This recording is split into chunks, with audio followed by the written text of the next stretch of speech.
মায়ের পদপ্রান্তে তৃতীয় খণ্ড। সংকলক ও সম্পাদক স্বামী পূর্ণাত্মানন্দ।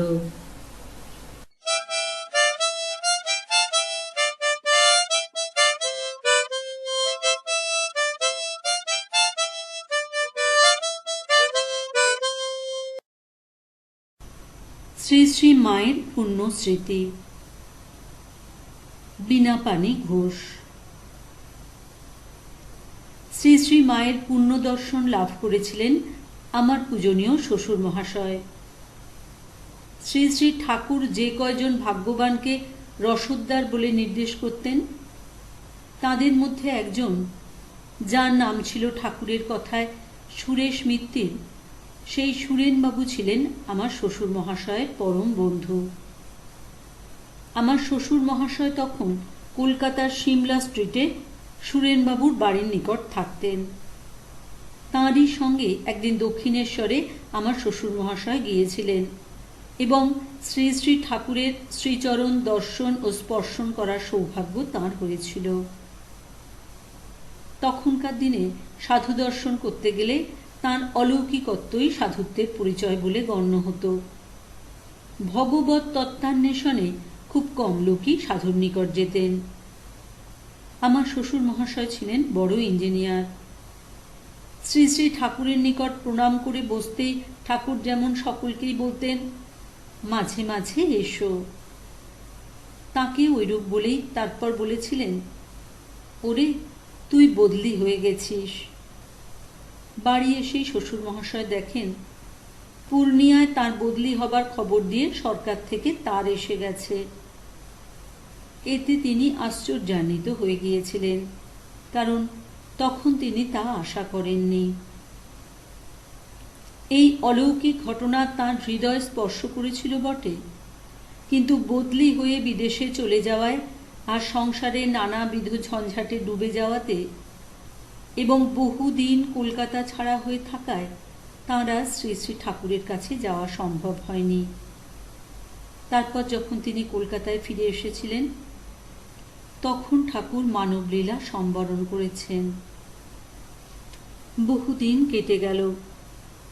শ্বশুরের প্রথম সন্তান আমার ডাক্তার ভাসুর যখন বালিকা বধূ আর শিশু সন্তান রেখে অকালে মাত্র 25 বছর বয়সে পিতা মাতাকে শোকসাগরে নিমজ্জিত করে চলে গেলেন, তখন তাঁদের প্রাণে সান্ত্বনা দিয়ে আত্মীয়ের হাতের শ্রী শ্রী রামকৃষ্ণ কথামৃতের মধ্য দিয়ে ঠাকুর আমাদের ঘরে এলেন। সেই থেকে আমরা 3 পুরুষ ঠাকুরের শ্রীচরণে বাঁধা পড়েছি। আমার বড় যা ভারী ভক্তিমতী ছিলেন। তাঁরই সংস্পর্শে আমার শোকাতুরা শাশুড়ি ঠাকুরানী শ্রী শ্রী মায়ের চরণতলে গিয়ে একটু শান্তি লাভ করতেন। কিছুদিন পরে কৃপাময়ী মা আমার শোকাতুরা শাশুড়ি মাতাকে ও আমার বড় যাকে শ্রীচরণে আশ্রয় দেন। তখন আমি বালিকা। মনে মনে ইচ্ছা থাকলেও কিছু বলবার মতো সাহস সঞ্চয় করে উঠতে পারিনি। মাঝে মাঝে শাশুড়ির সঙ্গে শ্রী শ্রী মায়ের চরণ দর্শনে যেতাম। তাঁদের কথা অবগুণ্ঠনাবৃতা হয়ে শুনতাম। আমাদের বাড়িতে আবার অবগুণ্ঠন খোলার উপায় ছিল না, বা শাশুড়ির সামনে অপরের সঙ্গে কথা বলারও নিয়ম ছিল না। তাই শাশুড়ির সাহচর্যে শ্রী শ্রী মায়ের সান্নিধ্য লাভ সত্ত্বেও তার সঙ্গে কথা বলবার সুযোগ হতো না। আমার বাপের বাড়ির দিকে তখনও কেউ ঠাকুরের ভক্ত হননি। দক্ষিণেশ্বরে বা বেলুর মঠে বেড়াতে যাওয়া ছাড়া আর কিছু সেখান থেকে হতো না। শ্রী শ্রী মায়ের শ্রীচরণ দর্শন বা স্পর্শন একমাত্র শাশুড়ি মাতার সঙ্গে ছাড়া কখনো হয়নি। কাজেই শ্রী শ্রী মায়ের কাছে তাঁর শ্রীচরণে আশ্রয় নেবার মনের যে ইচ্ছা, কিছুতেই তার নিবেদন করবার সুযোগ পেতাম না। এইভাবে অনেক দিন কেটে গেল। আমার শিশু কন্যাটির বয়স তখন মাত্র 4 মাস। তাকে নিয়েও একদিন যাই। তার মাথাটি শ্রীচরণে ঠেকাতে মা তাকে কোলে নিয়ে মাথায় হাত বুলিয়ে আমার কোলে দিয়ে দিলেন। এইভাবে মায়ের দর্শন মাঝে মাঝে পেলেও আমার প্রাণের আকুলতা যায় না। স্বামীরও তখন দীক্ষায় মন নেই, অবশ্য আমায় বাধা দেননি। সর্বান্তঃকরণে বলেছিলেন, তুমি শ্রী শ্রী মায়ের আশ্রয় নাও, আমার যখন যেখানে ইচ্ছা হবে তখন নেব। তখনও জানতেন না যে ঠাকুর আমাদের ধরে আছেন, আমাদের কোথাও যাবার উপায় নেই। এইভাবে দিন যায়। শেষে আর থাকতে না পেরে আমার বড় যাকে মনের কথা বললাম। তিনিও তখন কিছু করে উঠতে পারলেন না, তবে আশা দিলেন যে নিশ্চয়ই চেষ্টা করে দেখবেন। এই সময় আমার একটি দেবর ঠিক আমার ভাসুরের মতনই কৃতবিদ্য ডাক্তার হয়ে সেই রকমই বালিকা বধূ ও 1 বছরের শিশুপুত্র রেখে 25 বছর বয়সে অকালে চলে গেল। এইবার আমার শাশুড়ি একেবারে ভেঙে পড়লেন। আমার শ্বশুর মহাশয়ও তখন 6-7 বছরগুলো ইহলোক ত্যাগ করে চলে গেছেন। আমার শাশুড়ি ঠাকুরানী আর সহ্য করতে পারলেন না, একেবারে শোকবিহ্বলা ও জ্ঞান হারা হয়ে পড়লেন। পূজনীয় শরৎ মহারাজ এলেন শাশুড়ি মাতাকে সান্ত্বনা দিতে। আমার ঘরখানি পবিত্র করে আমাদের কাছে বসে কতই আশ্বাসের কথা, ঠাকুরের প্রসঙ্গ সব শুনিয়ে গেলেন। সেই সময় পূজনীয়া গৌরীমাও এসেছিলেন একদিন আমাদের বাড়িতে। শ্রী শ্রী ঠাকুরের অনেক পুণ্য কথা আমাদের শুনিয়ে ধন্য করে গিয়েছিলেন। তাঁর স্কুল তখন নূতন শুরু হয়েছে গোয়া বাগানে, সেখানে আমার ছোট বন্ধুটি পড়ত। সেই সূত্রে তিনি আমার বাপের বাড়িও যেতেন এবং মধ্যে মধ্যে ঠাকুরের পুণ্য কথা সানন্দে বলতেন। সেই সব দিনের স্মরণে আজও আমার মনে হয় তখন আমরা কত সৌভাগ্যেরই অধিকারী হয়েছিলাম। তারপর থেকে আমার আকুলতা আরো বাড়ল। আমার আকুলতায় বোধহয় এইবার ঠাকুরের আসন টলল। একটি সুযোগ ঠাকুর দিলেন। ভক্তপ্রবর কিরণচন্দ্র দত্ত মহাশয়ের জ্যেষ্ঠা কন্যা শিবরানী আমার আরেকটি দেবরের বধূ হয়ে আমাদের গৃহ কিছুদিনের জন্য পবিত্র করতে এসেছিল। বালিকাটি যেন মূর্তিমতী আনন্দ ছিল। সে আমায় ভারী ভালোবাসত। আমার ওই দেবরটি আগ্রা কলেজের অধ্যাপক ছিল। যখন তার বিয়ে হয়, বধূটি নিতান্ত বালিকা, সুতরাং 3-4 বছরের মধ্যে তাকে আগ্রা নিয়ে যাওয়া সম্ভব হয়নি। যখন সে একটু বড় হলো, তার আগ্রা যাবার কথা হয়। সে তখন শ্রী শ্রী মাতা ঠাকুরানীর চরণে আশ্রয় নেবার ইচ্ছা প্রকাশ করল। কিরণবাবুর বাড়িতে সর্বদাই স্বামী ব্রহ্মানন্দ প্রমুখ মহারাজদের যাওয়া আসা ছিল। শ্রী শ্রী মাও ওদের কাশীর বাড়ি লক্ষ্মী নিবাসে কৃপা করে নিজে গিয়ে কিছুদিন বাস করে তাদের ধন্য করেছিলেন। ওরা সর্বদাই মায়ের শ্রীচরণ দর্শন ও স্পর্শন করতে পেতেন। এইবার আমায় ঠাকুর সুযোগ করে দিলেন। শিবরানীর সঙ্গে সঙ্গে আমারও অদৃষ্ট সুপ্রসন্ন হল। শাশুড়ি মাতা মত দিলেন। আমার দীক্ষার দিন স্থির হল। তবু আবার বাধা হয়। রাধুর তখন শরীর বড় খারাপ। সে তখন কোনো গোলমাল সহ্য করতে পারছে না। সেজন্য শ্রী শ্রীমা তাকে নিয়ে উদ্বোধনের বাড়ি ছেড়ে বোসপাড়া লেনে নিবেদিতা বিদ্যালয়ের বোর্ডিংয়ে রয়েছেন। কাজেই আমাদের দীক্ষা দিতে তখন মা সম্মত হবেন কিনা সে একটা ভাববার কথা হলো। কিন্তু শিবরানীর আগ্রা যাবার দিন পুনঃ পুনঃ বদল হওয়ায় বাড়িতেও একটু গোলমালের সৃষ্টি হয়। করুণাময়ী মা সব শুনে সম্মতি দান করলেন। সে কথা শুনে আনন্দে আর কি যেন একটা অনির্বচনীয় ভাবে সমস্ত রাত্রি ঘুমাতে পারলাম না। রাত্রি থাকতে স্নানাদি ও গৃহদেবতার পূজাদি সমাপন করে কম্পিত বক্ষে শাশুড়ি মাতার সঙ্গে বোসপাড়া লেনে গেলাম। সেই অবগুণ্ঠনাবৃতই অবস্থা। সুতরাং রাধুর সম্বন্ধেও যে মাকে একটি কথা জিজ্ঞাসা করব তারও উপায় নেই। যাই হোক, শুভ সময় এলো। শ্রী শ্রীমা আমাদের একে একে ডাকলেন।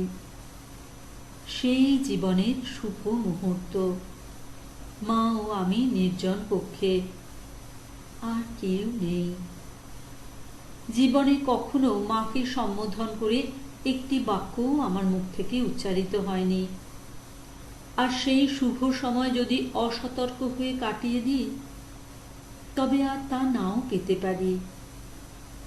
আমার অন্তর বলে উঠল, ওরে মূর্খ, এই তোর সময়, এই তোর অবসর।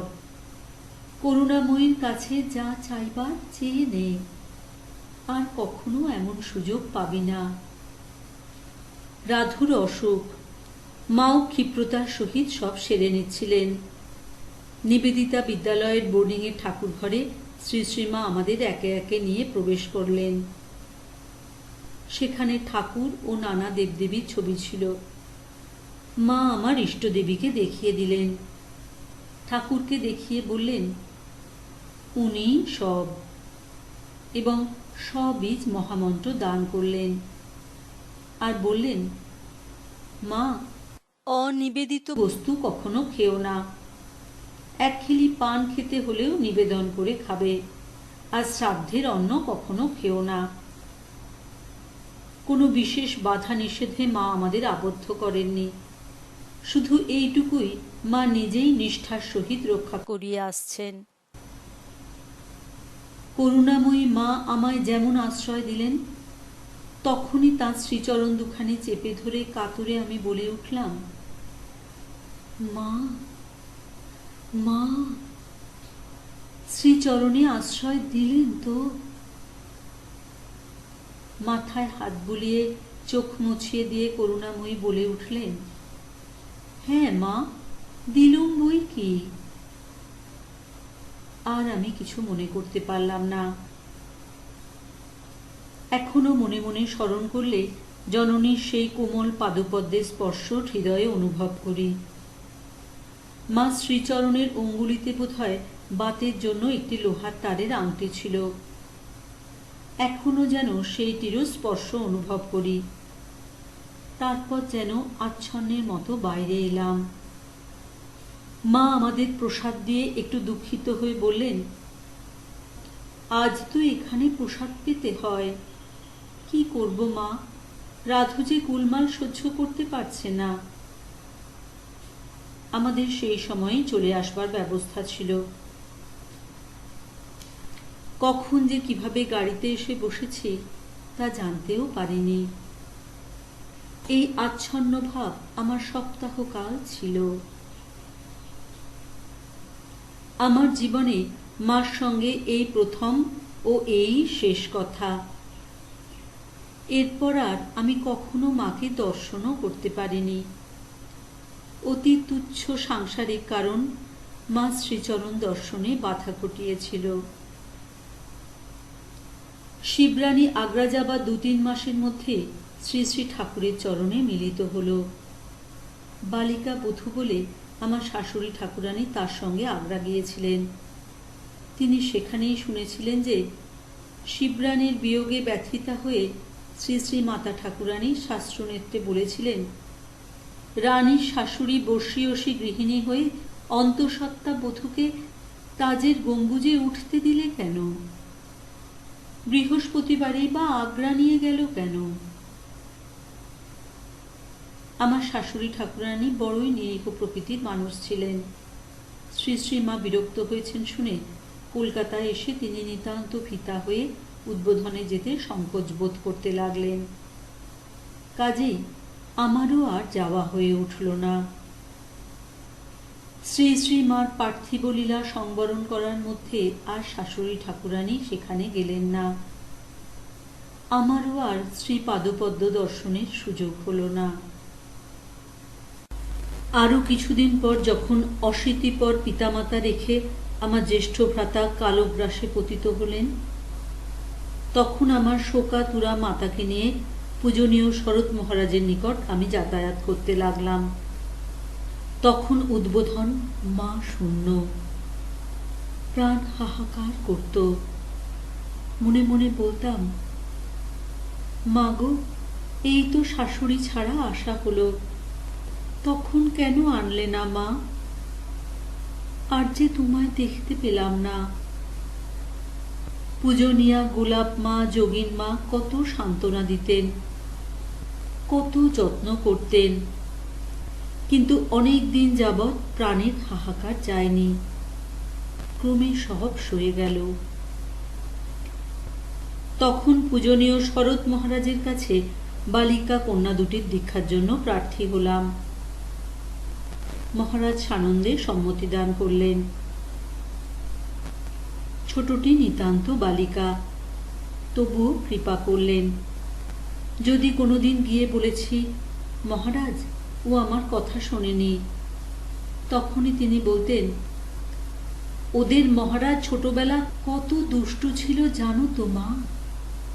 তারপর তাকে বলতেন, হ্যাঁ রে, দুষ্টুমি করেছিস, তোকে বিড়াল ছানার মতো খাটের পায়ায় বেঁধে রাখবো, তোকে শাস্তি দিলুম, যা সব ঠাকুরের ছবিতে ধূপ দিয়ে আয়, বলে একটি দীর্ঘ ধূপ জ্বালিয়ে ওর হাতে দিতেন। উদ্বোধনে তৎকালে ওর নাম ছিল মহারাজের বিড়াল ছানা। এত স্নেহ যত্ন ওরা এত শিশুকালে পেয়েছিল যে এখন হয়তো তা ভালো করে স্মরণ করতে পারে না। এমনি করে সকল মাতৃহারা সন্তানদের ব্যথা বিশাল বক্ষে শরৎ মহারাজ নিজে নিয়ে সকলকে সান্ত্বনা দিতেন। তাঁর স্নেহ ভালোবাসায় যেন মায়ের স্নেহেরই স্বাদ পেতাম। মায়ের প্রাণটি নিয়েই তিনি মায়ের বাড়িতে সকলের মন ভরিয়ে রাখতেন। আমাদের মেয়েরা বাল্যকালে দীক্ষা হেতু গুরুসঙ্গ পায়নি বলাতে একদিন একজন প্রাচীন সন্ন্যাসী বলেছিলেন, ওই সব সিদ্ধ গুরুর সঙ্গের প্রয়োজন হয় না, ওদের একবার চোখের দেখা দেখলেও কাজ হয়। তখন যেন মনের একটা কুয়াশা সরে গেল। নিজের সম্বন্ধে তখন মনে হলো, তাই তো, তবে দুঃখ করি কেন? শ্রী শ্রী মায়ের দর্শন একবার হলেও তো হয়েছে। মা অন্তরের অনুভূতির ধন। রোগে শোকে সাংসারিক নানা ঝঞ্ঝাটে মা স্পর্শ সদাই অনুভব করি। করুণা রূপিণী স্নেহ প্রড়ে ধারণ করে রয়েছেন, সে তো বারে বারেই অনুভব করেছি। তারই দুই একটি কথা দিয়ে প্রসঙ্গ শেষ করব। মা বেশি কিছু নিয়মে বাঁধেননি, শুধু দুটি কথা, অনিবেদিত বস্তু খেও না ও শ্রাদ্ধান্ন খেও না। আমরা দুই জায়ে প্রাণপণ নিষ্ঠার সহিত মায়ের কথাগুলি পালন করতে চেষ্টা করতাম। নিজের পিতৃ শ্রাদ্ধেও সারাদিন উপবাসী থেকে রাত্রে বাড়ি এসে খেয়েছি। লোকে কত কিছু মন্তব্য প্রকাশ করত। পরে যখন শ্রী শ্রী মায়ের কথা প্রকাশিত হলো, তাতে দেখি কৃপাময়ী মা জনৈক ভক্তকে বলছেন, তা তোমরা সংসারী লোক, নিজের বাড়িতে হলে আর কি করবে, প্রসাদ খেও। তখন আমরা বলা বলি করি, মা তো আমাদের এরকম বলেননি। মা নিজে শ্রীমুখে বলেছেন, হ্যাঁ মা, আশ্রয় দিলুম বই কি। এই আশ্বাসের মর্ম বহুবার অনুভব করেছি অন্তরে। মায়ের কথায় দেখি, মা যেমন করে বাসনা থেকে রাধুকে রক্ষা করতেন, ঠিক তেমন করেই আমাদেরও রক্ষা করেন। রামনাদের রাজা কোষাগার খুলে দিতে চাইলে রাধু যেমন একটি পেন্সিল ভিন্ন কিছু চায়নি, সেই রকম লখনৌ থাকাকালীন আমার লক্ষ্যপতি পিতা একবার মার্কেটে নিয়ে গিয়ে আমায় যখন বললেন, তোমার যা ইচ্ছা নাও, সেই সময় 2-4 হাজার টাকা জিনিস কিনলেও কোনো ক্ষতি হতো না, তখনই মনে হলো মা নির্বাসনা হতে বলেছিলেন। আমার চোখের ওপর মাতৃমূর্তি ভেসে উঠল। বলে ফেললাম, কিছুই চাই না বাবা, সবই তো আছে। মিছিমিছি এই লখনৌ থেকে কলকাতা অবধি বোঝা বাড়বে। আমি বাড়ি এসে সকলের কাছে তিরস্কৃত হয়েছিলাম এমন সুযোগ হারিয়েছি বলে। কিন্তু তারা তো জানে না আমার প্রাণে বসে কে আমায় কিছু কিনতে দেননি। নীরবে আমি কৃপাময়ী মাকে স্মরণ করেছিলাম। আরো একটি প্রসঙ্গ উত্থাপন করি মায়ের অপার কৃপা স্মরণ করে। যখন শ্রী শ্রী মাতা ঠাকুরানী কৃপা করে আশ্রয় দিলেন, তখন থেকে কেবলই মনে হতো কবে মা কৃপা করে আমার স্বামীর মতিগতি ওই পথে নিয়ে যাবেন। মার কাছে নিয়ত সেই প্রার্থনা জানাতাম। আরো মনে হতো এই কারণে যে বাড়ির অনেকে একে একে কেউ বা পূজনীয় শরৎ মহারাজের কাছে, কেউ বা তখনকার মঠ ও মিশনের অধ্যক্ষ পূজনীয় মহাপুরুষ মহারাজের কাছে দীক্ষা নিচ্ছে। একবার যখন একটি দেবরের ও তার বধূর দীক্ষার দিন স্থির হয়েছে মহাপুরুষজির কাছে, তখন আমার স্বামী কার্যোপলক্ষে রয়েছেন সুদূর বিলাসপুরে। দীক্ষার আগের দিন আমার কেবলই মনে হচ্ছিল, মা করুণাময়ী, মা করুণাময়ী, করুণা করে ওর মতিগতি এই দিকে করে দাও মা। তখন মা বহুদিন লীলা সম্বরণ করেছেন। হঠাৎ সন্ধ্যার সময় স্বামী বিলাসপুর থেকে এসে পড়লেন। পরের দিন তিনি নিয়মিত প্রাতঃরাশের পর আমার অনুরোধে ভ্রাতা ও ভাতৃবধূর দীক্ষা দেখতে আমাদের সঙ্গে মঠে গেলেন। তাদের দীক্ষা নিতে যাবার সময় আমি কাতরে মাকে আমার আবেদন জানাচ্ছি। এমন সময় হঠাৎ আমার স্বামী এসে জানালেন যে মহাপুরুষ মহারাজ তাঁকেও কৃপা করতে চেয়েছেন। অস্নাত, তার উপর খেয়েও এসেছেন বলে তিনি ইতস্তত করতে লাগলেন। আমি তৎক্ষণাৎ বললাম, তা হোক, কৃপা লাভের কালাকাল নেই, এখনই দীক্ষা নাও। এইভাবে মহাপুরুষদের কৃপা লাভ করে রাত্রির গাড়িতেই কর্মস্থলে চলে গেলেন। আমি বিস্ময়ে জননীর অপার কৃপা স্মরণ করতে লাগলাম। এই ঘটনার কিছুদিন পর আমরা আরেকদিন মঠে গিয়েছি। সাংসারিক নানা ঝঞ্ঝাটে আমার স্বামীর অন্তর অত্যন্ত বিচলিত। আমরা প্রণাম করে মাথা তুলতেই শিবপ্রতিম আশুতোষ মহাপুরুষ মহারাজ বলে উঠলেন, তোর কি চাই, বল কি চাই। তখন যেন বড়া ভয়কর হয়ে তিনি চতুর্বর্গ প্রদানে উদ্যত। আমার মনে ভেসে উঠল ঠাকুরের সেই কথা, রাজার সঙ্গে দেখা হলে কি লাউ কুমড়ো চাইবে? আর মা বলেছেন নির্বাসনা। তখনও মহাপুরুষজি উত্তরের প্রতীক্ষায় আমার মুখপানে চেয়ে আছেন। মা বলালেন, ঠাকুরের পায়ে যেন রতিমতি হয় মহারাজ, আর কিছু চাই না। মহারাজ অত্যন্ত খুশি হয়ে বললেন, হবে হবে, তোদের হবে। এই যে সাক্ষাৎ শিবের কৃপা হজম করা, এ কি মায়ের আশ্রয় না পেলে হতো? আশ্রয় দিয়েছেন বলেই, মা নিজ শ্রীমুখে স্বীকার করেছেন বলেই এইরকম করে সব সময় নিজের সন্তানকে রক্ষা করেন।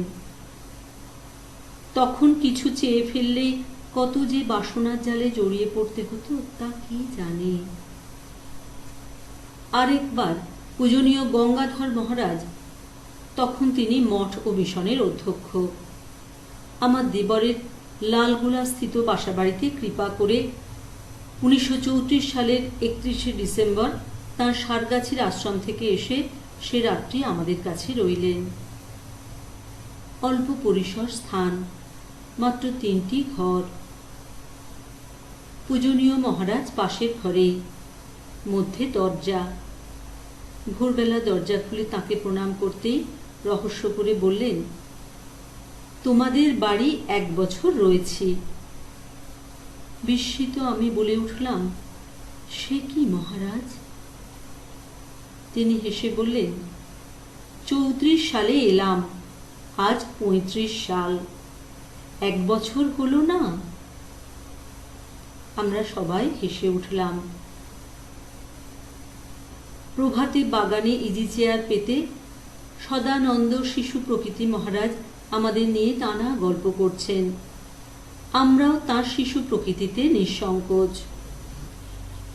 অন্তরে বাইরে কোনো অর্গল নেই। বলে বসেছি, মহারাজ, 1 জানুয়ারি আজ।